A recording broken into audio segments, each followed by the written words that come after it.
Movie की शुरुआत में एक कपल अपने नए अपार्टमेंट में शिफ्ट होते हैं। यह है रॉब और यह है उसकी गर्लफ्रेंड गेल। रॉब कोई बॉक्स को अपने हाथ में पकड़कर कहता है, हे गेल, इस वाइन बॉक्स को कहाँ रखना है? और गेल कहती है, यहाँ पर रख दो ना।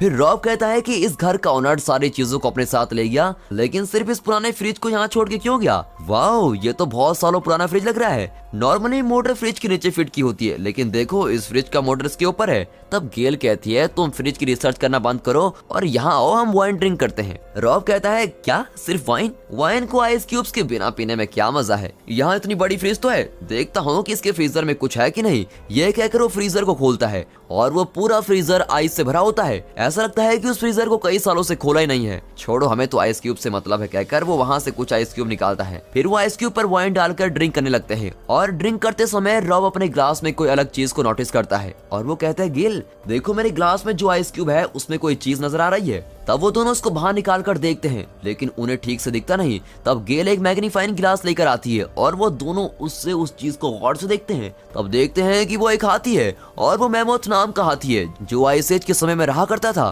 फिर गेल कहती है, मुझे लगता है कि ये एक छोटा मैमोथ टॉय है, हो सकता है इसे किसी ने पानी में डाल दिया हो और वो आइस के अंदर ही फ्रीज हो गया होगा। इस टॉय की डिजाइन तो देखो कितनी डिटेलिंग से बनाई गई है। शायद फ्रीजर में ऐसे और भी कई टॉयज होंगे, चलो चलकर देखते हैं। गेल उस फ्रीजर को ओपन करती है और फ्रीजर में रखी चीजों को हटाती है। फिर वो जब अंदर देखती है तो एकदम सरप्राइज हो जाती है और कहती है, हे रॉब, यहाँ आओ, देखो। तब वहाँ देखकर रॉब को विश्वास ही नहीं होता, क्योंकि उनके फ्रीजर के अंदर एक छोटा सा गांव होता है जहाँ इंसान रहते हैं। वे वहाँ रहकर घर बनाते हैं और वहाँ काम भी कर रहे होते हैं। यानी उस फ्रिज के फ्रीजर में एक पूरी सिविलाइजेशन है, लेकिन उस दुनिया में रहने वाले लोगों के लिए समय बहुत ही तेज चल रहा होता है और वे सभी फास्ट मूव हो रहे होते हैं। अब रॉब और गेल ये सब देख रहे होते हैं। तब गेल कहती है, ऐसा होना तो पॉसिबल ही नहीं है। और रॉब कहता है, हाँ यार, हमारे फ्रीजर में एक छोटी सिटी है और इनके बंधे हुए घरों को देखकर मुझे लगता है कि ये लोग अब मेडिवल पीरियड में है, यानी मिड एज में होंगे। अगर अपने ईयर्स के हिसाब से देखा जाए तो इनके 500 या 1000 ईयर चल रहा होगा। अब रॉब की आइस क्यूब में जो मैमोथ मिला था वो एक टॉय नहीं बल्कि सच में एक मैमोथ है जो उनके फ्रीजर की दुनिया में रहा करता था। गेल कहती है, ये मैमोथ इनकी नियोथलिक एज का होगा और मरकर आइस में फंस गया होगा।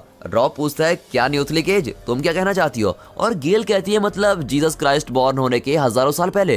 रॉब कहता है, फिर इनके पीरियड में भी जीसस क्राइस्ट होंगे क्या? वो जवाब देती है, क्या पता, चलो पहले हम इसको गाड़ देते हैं। और ये कहकर उस आइस क्यूब के मैमोथ को रॉब अपने हाथ में लेता है। सोचिए रियल लाइफ में मैमोथ कितना बड़ा होगा और इसे इसने अपनी उंगली में उठा रखा है, बताओ। अब उसे ले जाकर उनके फ्लावर पॉट की मिट्टी में गाड़ देते हैं और ये सब करने में वो 10 मिनट स्पेंड करते हैं। फिर वो फिर से अपने फ्रीजर में देखते हैं और अब उस फ्रीजर में सब कुछ चेंज हो गया होता है और वहाँ एक नई सिटी फॉर्म हुई होती है। वे बातें करते हैं कि सिर्फ 10 मिनटों में इतना डेवलप कैसे हो गया, क्योंकि उनका टाइम बहुत ही फास्ट चल रहा है और अब उनकी दुनिया में इंडस्ट्रियल रिवॉल्यूशन चल रही है। यानी वहाँ अब चल रहा होगा 1800 या 1850। इस फ्रीजर के अंदर की दुनिया बहुत ही फास्ट है। वहाँ बिल्डिंग्स बहुत ही फास्ट बनते हैं, फैक्ट्रीज बनती है और फिर वो धीरे धीरे मॉडर्न वर्ल्ड में बदल जाती है। फिर कई सारी बिल्डिंग्स भी बनती है। असल में बात यह है कि फ्रीजर की दुनिया में भी टाइम नॉर्मली चल रहा होता है, क्योंकि अब फ्रीजर के मिनी वर्ल्ड में 2 इंसानों को दिखाया जाता है जो वहाँ बैठकर फ्रीजर से बाहर देख रहे होते हैं और वहाँ से रॉब और गेल कुछ मूवमेंट्स के बिना स्टिल नजर आते हैं। मतलब उस मिनी वर्ल्ड के लोगों के लिए हमारी दुनिया बहुत ही स्लो है। अब उस मिनी वर्ल्ड में जो 2 इंसान बैठे हैं वो एक दूसरे से पूछते हैं कि ये दोनों कौन है? ये हमें कई सालों से ऐसे घूरते हुए देख रहे हैं। इस पर उसका दोस्त कहता है कि वो कौन है, इससे क्या फर्क पड़ता है, लेकिन उस लेडी के मुंह में ब्रोकली है, वो दिखने में बहुत ही गंदी लग रही है। खैर चलो हम अपना काम करते हैं, ये कहकर वो अपना काम करने में लग जाते हैं। अब रॉब और गेल फ्रीजर में देखते रहते हैं वो मिनी वर्ल्ड कैसे स्पीड से डेवलप हो रहा है। असल में अभी दिखाए गए 2 इंसानों के जन्म से लेकर उनके मरने तक के बीच का टाइम रॉब और गेल के लिए सिर्फ 1 सेकंड का समय था। अब वे देखते हैं कि उस मिनी वर्ल्ड में साल 2000, 2019, कोरोना ये सब वहाँ पर चल रहा होता है। फिर काफी हाई टावर्स बनते हैं और वो दोनों जो बिल्डिंग्स को देखते हैं उनकी हाइट्स बढ़ रही होती है और फिर वहाँ के लोगों का इवोल्यूशन का लेवल भी बढ़ता है। अब रॉब फ्रीजर के अंदर बड़ी ध्यान से देखता है, क्योंकि अब तक वहाँ जो चल रहा था वो सब हमारी दुनिया में ऑलरेडी हो चुका है, लेकिन इसके आगे जो उस मिनी वर्ल्ड में होने जा रहा है वो हमारा फ्यूचर है। इसलिए वो ध्यान से देखता है और समझ लेता है कि वहाँ कोई प्रॉब्लम चल रही है और अचानक एक न्यूक्लियर बम वहाँ ब्लास्ट होता है और उसका इम्पैक्ट उसे क्लोजली देखने वाले रॉब पर भी बढ़ता है और इससे वो फ्रीजर से दूर चला जाता है। इससे उसका चेहरा भी लाल हो जाता है है। इसका मतलब है कि फ्यूचर में हमारे इवोल्यूशन के चलते एक न्यूक्लियर वॉर होने वाली है। अब उस फ्रीजर में बॉम्ब ब्लास्ट होता है और गेल फ्रीजर को बंद कर देती है और कहती है ये कैसे लोग हैं, लगता है ये हमसे भी ज्यादा बुरे लोग हैं। खैर तुम अपना चेहरा देखो कितना लाल हो गया है। और वो शीशे में अपना चेहरा देखकर हैरान हो जाता है। ठीक है चलो अब कुछ खा लेते हैं, ये कहकर वो डिनर करते हैं। तब उन दोनों के माइंड में उस मिनी वर्ल्ड की बातें चल रही होती है। वो सोचते हैं कि हमारे वर्ल्ड में भी ऐसा न्यूक्लियर वॉर हो सकता है और इस वर्ल्ड के बाद उस वर्ल्ड में क्या होगा, वहाँ कुछ लोग जिंदा भी बचे होंगे और उस दुनिया को फिर से क्रिएट भी कर सकते हैं। तब गेल कहती है रॉब तुम क्यों इतना सोच रहे हो, चलो हम उसको खोल कर ही देख लेते हैं। और वो फिर से उसको ओपन करते हैं और इस बार वो पूरे 1 घंटे के बाद उसको ओपन कर रहे होते हैं। इससे पहले जब उन्होंने 10 मिनट बाद फ्रीजर को खोला था तब उस मिनी वर्ल्ड में कई साल बीत चुके थे, यानी अब 1 घंटे बाद ओपन करने पर अब वहाँ कई हजारों साल बीत चुके हैं। अब उस न्यूक्लियर वॉर के बाद वहाँ क्या हुआ होगा ये जानने के लिए वो दोनों फ्रीजर ओपन करते हैं। तब देखते हैं कि सच में कुछ लोगों ने बचकर उस वर्ल्ड को उन्होंने धीरे धीरे रिबिल्ड कर लिया है और अब वहाँ के लोग एक नए लेवल पर इवॉल्व हो रहे हैं। और वहाँ आसमान में चलने वाली गाड़ियाँ, आसमान में ट्रैफिक सिग्नल और कई सारे डिफरेंट बिल्डिंग्स जो कभी नहीं देखे गए हो, ये सभी चीजों को देखकर वो दोनों सरप्राइज हो जाते हैं। यानी एक न्यूक्लियर पावर को पॉजिटिवली यूज करने पर हम जैसे अपग्रेड हो सकते हैं, ठीक वैसे ही वो मिनी वर्ल्ड अपग्रेड होता है। अब उस मिनी वर्ल्ड में करीबन 5000 ईयर चल रहा होगा। इतना ही नहीं, उस वर्ल्ड में एक पिरामिड की शेप में एक बिल्डिंग को क्रिएट करते हैं और वहाँ रहने वाले सभी लोग उसी बिल्डिंग में जाकर रहते हैं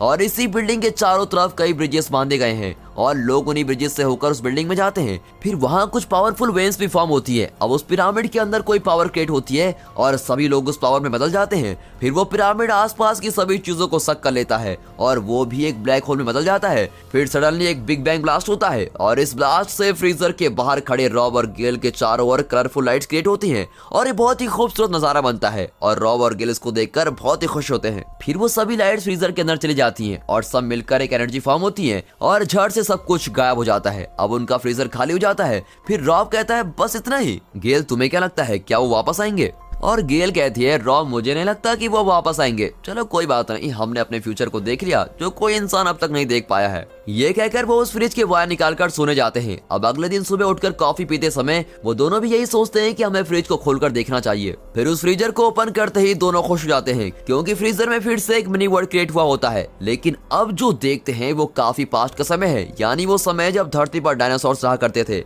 और वहाँ एप्स होते हैं जो छोटे डायनासोर्स को मारकर खा रहे होते हैं, लेकिन बड़े डायनासोर्स एप्स को मारकर खाते हैं और ये एप्स ही आगे चलकर इंसानों में इवॉल्व होते हैं। फिर वहाँ आइस एज आती है और पूरी दुनिया आइस से भरी होती है। फिर वहाँ मिडिल एज आती है और इंसान घरों को बनाने लगते हैं। फिर इंडस्ट्रियल रिवॉल्यूशन और फिर मॉडर्न वर्ल्ड, इस तरह ये साइकिल कंटिन्यू होती रहती है और ये रॉब और गेल देख रहे होते हैं। और दोस्तों इसी के साथ ये मूवी यहाँ पर खत्म होती है। दोस्तों आपको ये मूवी कैसे लगी सच में कमेंट करके जरूर बताइएगा और अगर वीडियो पसंद आ गई हो तो वीडियो को एक लाइक और चैनल को सब्सक्राइब अभी कर दें। And finally thanks for watching.